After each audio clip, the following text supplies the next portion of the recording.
These pollsters are trying to find out what everyone wants to know.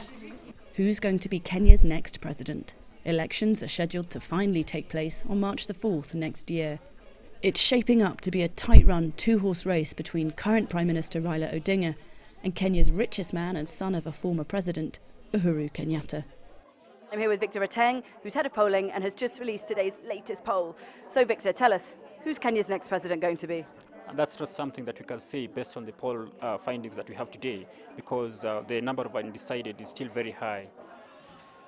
The polls take place against a backdrop of violence following the 2007 elections, when more than 1,100 people were killed in ethnic attacks. The stakes are riding particularly high for Uhuru Kenyatta, who is one of 4 indicted by the International Criminal Court for crimes against humanity for his role in post-polls violence. This time round, 2 key coalitions have formed along ethnic lines once more. In the long run, what we will see is ethnic groupings, ethnic polarization based on the 2 groupings, which is not really a good thing, or which may not be a good thing in the long run for this country.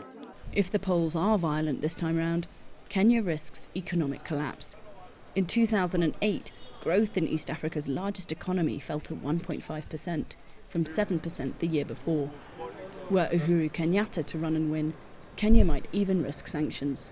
Here I am in downtown Nairobi, where there are signs advertising registration centres all over the city.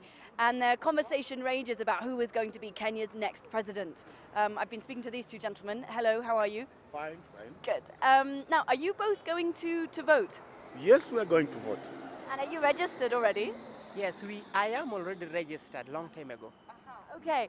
And now, how do you feel about the kind of violence that we saw in the last elections? Are you worried there will be any kind of repeat of that? My name is Jonah. I'm a religious leader. We are doing 2 things. One, we are praying that God will help us go through peacefully. And we are urging all Kenyans everywhere to coexist peacefully. So far, more than 10 million of a targeted 18 million people have registered to vote.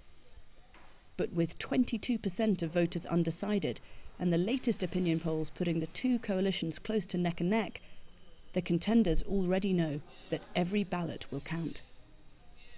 Katrina Manson, Financial Times, Nairobi.